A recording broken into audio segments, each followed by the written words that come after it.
Continuando con estos videos, tenemos la tercera parte de levantamientos topográficos con teodolitos, ¿verdad?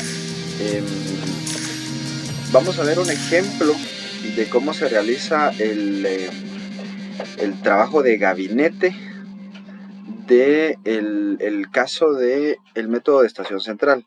Ya pudimos observar a grandes rasgos cómo se hace el trabajo de campo, ¿verdad? Y ahora vamos a realizar un ejemplo de cómo se hace el caso de estación central. Esto que vemos acá, este cuadro que vemos acá, nos muestra los resultados, ¿verdad?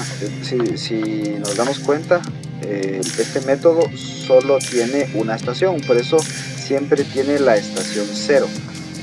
A la única estación que se usó para hacer esta medición se le puso como nombre estación 0 y siempre es la misma, estación central o estación única, ¿verdad? Solo hay una estación. Desde esta estación se observó al punto 1 y se tomaron estos datos que están acá. Esto representa una libreta de campo, ¿verdad? Los resultados de una libreta de campo. Entonces este es el azimut, los resultados están en azimut, ¿verdad?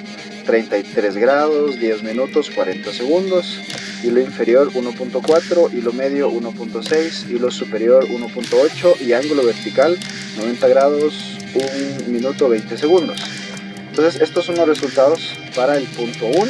De la misma manera se obtuvieron los resultados para el punto 2, 3, 4, 5 y 6, ¿verdad? Lo único que se hizo en este caso fue ir girando el teodolito para obtener estos resultados, ¿verdad? Siempre en la misma estación. Luego de dar toda la vuelta al teodolito y apuntar al norte, podemos corroborar que el azimut sigue siendo el mismo, ¿verdad? 0 grados, 0 minutos, 0 segundos, porque en el norte es el origen. Entonces estos son los resultados que se obtienen de un levantamiento topográfico usando este método. Entonces tenemos que determinar las coordenadas, el área, la distancia entre los vértices, la orientación y la gráfica que nos dan estos resultados, ¿verdad? Esto sería el trabajo de gabinete para este caso. Si se recuerdan el ejemplo que dimos, ¿verdad? Esto no corresponde al levantamiento que estamos haciendo, solo es para recordar el ejemplo que habíamos dado anteriormente, ¿verdad? Se coloca el instrumento en una posición más o menos central, ¿verdad? Más o menos así sería el caso. Se orienta al norte. Luego de haber hecho la orientación al norte, se toman los datos del punto 1, por ejemplo, ¿verdad? Punto 2, punto 3, punto 4 y se obtienen los resultados, ¿verdad? Entonces esto sería la ejemplificación de este caso, ¿verdad? Que siempre aclarando, ¿verdad? No quiere decir que esta imagen corresponda con los resultados de esta libreta de campo, ¿verdad? Solo es un ejemplo. Ahora vamos a usar estas fórmulas, ¿verdad? Estas ecuaciones para poder obtener los resultados. Acá vemos la fórmula de la distancia horizontal, ¿verdad? Distancia horizontal es igual a la constante estadiométrica multiplicado por el hilo superior menos el hilo inferior y todo eso multiplicado por el seno al cuadrado del ángulo vertical, ¿verdad? Y esta constante normalmente o en la mayoría de casos va a ser 100, para nuestro caso siempre va a ser 100, ¿verdad? Entonces esto ya lo habíamos observado previamente, ¿verdad? Para el cálculo de las coordenadas vamos a hacer lo siguiente. Para la coordenada en X vamos a multiplicar el seno del azimut, ¿sí?, multiplicado por la distancia horizontal. Es decir, cuando ya tengamos las distancias horizontales vamos a multiplicar el seno del azimut por la distancia horizontal y eso nos va a dar la componente en X de ese punto y de la misma manera la componente en Y utilizando el coseno, la función coseno, ¿verdad? Ya vamos a ampliar un poquito esto. Luego la distancia de linderos. Voy a regresar a esta imagen. Lo que tenemos a este momento, cuando nosotros nos colocamos en esta estación, tomando datos para este punto, es la distancia que hay entre la estación y el punto observado, ¿verdad? Esta es la distancia que tenemos cuando calculamos esta distancia que está acá. Pero la distancia de linderos se refiere a la distancia que hay entre vértice y vértice, ¿sí? Entonces son dos conceptos diferentes. La distancia horizontal va a representar la distancia entre la estación y el punto observado, que podría ser este para el punto 1 o esta para el punto 2, pero cuando ya tengamos esos resultados vamos a calcular la distancia de linderos, que sería entre el punto 1 y el punto 2, ¿sí? Esta fórmula que está acá. Entonces, esta distancia de linderos se hace por medio de las coordenadas. Ahorita todavía no tenemos coordenadas, entonces vamos a dejarlo ahí un momento. Igual el rumbo se obtiene a través de coordenadas, ¿verdad? Tangente inversa de coordenadas. Ahorita vamos a explicar eso, y el área también, para eso necesitamos coordenadas. Entonces procedemos a calcular coordenadas. Si se recuerdan, de la estación 0 hacia cada uno de los puntos tenemos que obtener una distancia horizontal, ¿verdad? Como lo representa esta fórmula que está acá, ¿verdad? Con esta hoja de resultados que tenemos acá, vamos a obtener del punto 0 al punto 1 una distancia horizontal con estos datos que están acá. Del punto 0 al punto 2 vamos a obtener la distancia horizontal, que por cierto los datos que necesitamos, vamos a apuntar acá, los datos que necesitamos para calcular la distancia horizontal son estos que están acá, ¿verdad?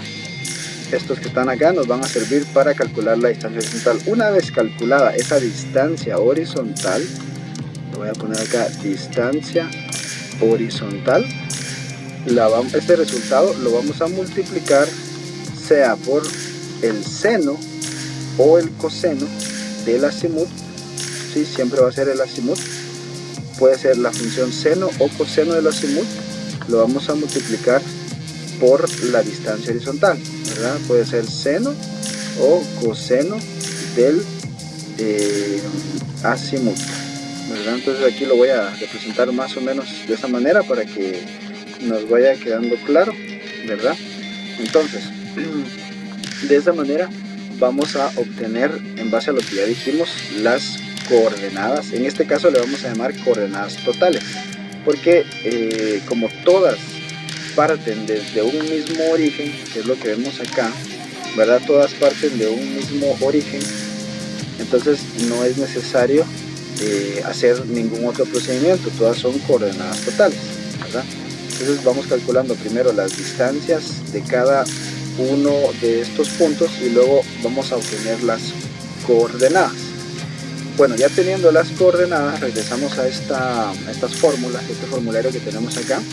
Vamos a calcular la distancia de linderos, pero como les decía, la distancia de linderos corresponde, por ejemplo, en este caso, vamos a escribir acá, si este es el punto 1 y este es el punto 2, ¿verdad?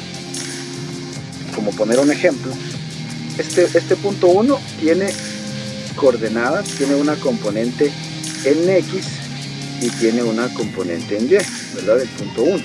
Y este también tiene una componente en X y una componente en Y, del punto 2. Entonces, como vamos a calcular la distancia que va desde el punto 1 hacia el punto 2, ¿verdad? Acá vamos a calcular la distancia que va desde el punto 1 hacia el punto 2, entonces el punto 1 sería mi punto inicial, ¿verdad? El punto 1 sería el punto inicial. Vamos a iniciar acá. Este es mi punto inicial y este es mi punto final, ¿verdad? Entonces el punto 1 va a ser el punto inicial y el punto 2 va a ser el punto final. Entonces al punto inicial le vamos a llamar X sub 0 y Y sub 0 inicial, y al punto final le vamos a llamar X sub 1 y Y sub 1, ¿verdad? Espero que esto pues se comprenda de la mejor manera, ¿verdad? Entonces, repito, el punto inicial va a tener el subíndice 0 y el punto final el subíndice 1. Entonces, de nuevo, ¿verdad? Entonces aquí lo mostramos en esta fórmula. Entonces, para calcular la distancia del lindero sería X sub 1, es decir, la coordenada en X final menos la inicial, y esto elevado al cuadrado, más la coordenada en Y final menos la inicial elevada al cuadrado. Entonces, una vez teniendo estos resultados, se suman, se le saca la raíz cuadrada y eso nos da como resultado la distancia de linderos. Si se dan cuenta, esta expresión X sub 1 menos X sub 0 es la misma que se usa para acá para calcular el rumbo, y Y sub 1 menos Y sub 0 también es la que se usa en este denominador para calcular el rumbo. Entonces estos datos, si ya los tenemos, los podemos usar. Hacemos la división, ¿verdad? Correspondiente a estos resultados. Luego obtenemos la tangente inversa de este resultado y eso nos da el rumbo. Para el rumbo hay un detalle más que tenemos que explicar a continuación, ¿verdad? Pero ya nos va a dar el rumbo como resultado. Ahora, en el rumbo va a haber una cuestión ahí, que el rumbo en algunos casos nos va a dar positivo y en otras nos va a dar negativo, pero no tenemos que ponerle atención a ese positivo o ese negativo, ¿sí? ¿Cómo va a ser entonces? Esto que está acá, el eje de las X, ¿verdad? En un plano cartesiano representa, ¿verdad? En un plano cartesiano, el eje de las X representa el este y el oeste. Entonces, si al hacer esta operación el resultado me da positivo, entonces el rumbo va a ir hacia el este, es decir, en mi resultado tengo que colocar este. Si se recuerdan, el rumbo siempre va de norte a este, de norte a oeste, de sur a este, de sur a oeste. Entonces el rumbo va a ir hacia el este, ¿sí? Si este resultado de acá me da positivo, el rumbo va a ir hacia el este. Y en el denominador, en el eje de las Y, está expresado el norte y el sur. Entonces, si este resultado me da negativo, mi rumbo sería sur.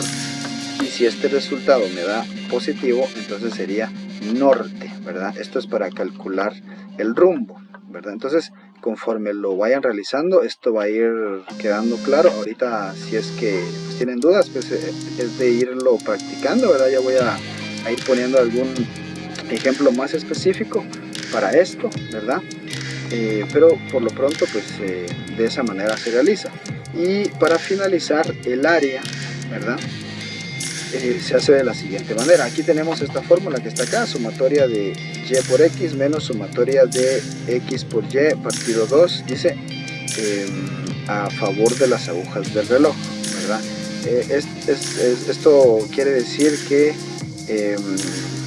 el levantamiento se tuvo que haber realizado a favor de las agujas del reloj, es decir, si se inició en el norte, el levantamiento tuvo que ir en esta dirección, y así de esta manera pues nos va a salir un área positiva. En caso de que no sea a favor de las agujas del reloj, sencillamente el área nos va a dar negativa, pero de igual manera el resultado va a estar correcto.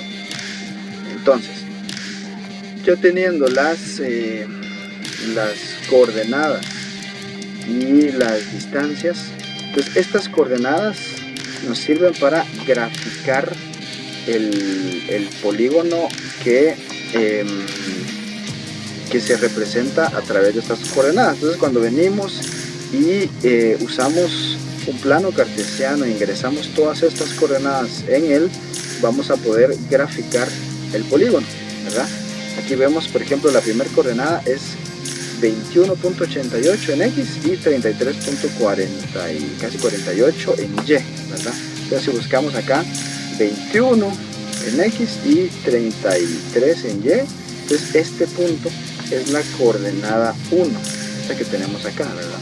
Esta es la coordenada 1 y esta es la coordenada 2, ¿verdad? ¿Cómo podemos corroborar eso? La coordenada 2 más o menos es 40 en X y 14 en Y. Entonces veamos, 40 en X, sí, ¿verdad? Aquí, y 14 en Y, este es el punto 2, entonces esto viene así, ¿verdad?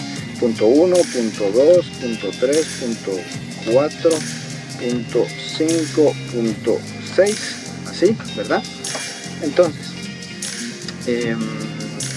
para calcular el área tenemos que multiplicar, o sea, ya teniendo las coordenadas totales, vamos a hacer aquella famosa operación con multiplicación cruzada, ¿verdad? Con matrices, ¿se recuerdan? Entonces vamos a multiplicar la primer coordenada, ¿sí?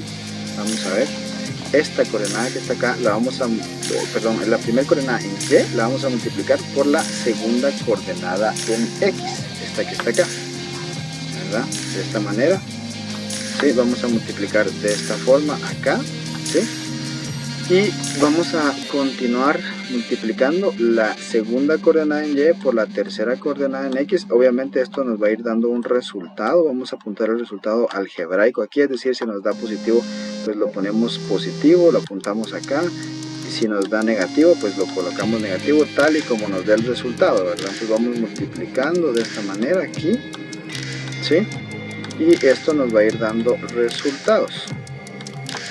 Luego la última coordenada en Y la multiplicamos por la primera coordenada en X y nos va dando resultados. Muy bien, ya teniendo todos estos resultados, los vamos a sumar y esta sería la sumatoria de Y por X, ¿sí? Ya teniendo estos resultados, hacemos lo inverso, multiplicamos X por Y, ¿sí? Y ya teniendo todos los resultados, nos daría la sumatoria de X por Y. Y ya teniendo esos resultados, vamos a calcular el área con la fórmula que se mostraba en la imagen anterior, ¿verdad? Y ya con eso ya tendríamos los resultados completos. Para esto sería del punto 1 al punto 2. Esto que vemos acá representa ya la distancia de linderos, ¿sí? Esto que vemos acá del punto 1 al punto 2 ya es la distancia obtenida del punto 1 al punto 2, del punto 2 al punto 3 acá. Y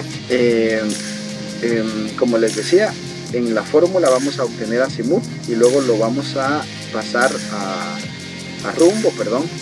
En la fórmula vamos a obtener rumbo, luego lo vamos a pasar a azimut, que va a corresponder también del punto 1 al punto 2.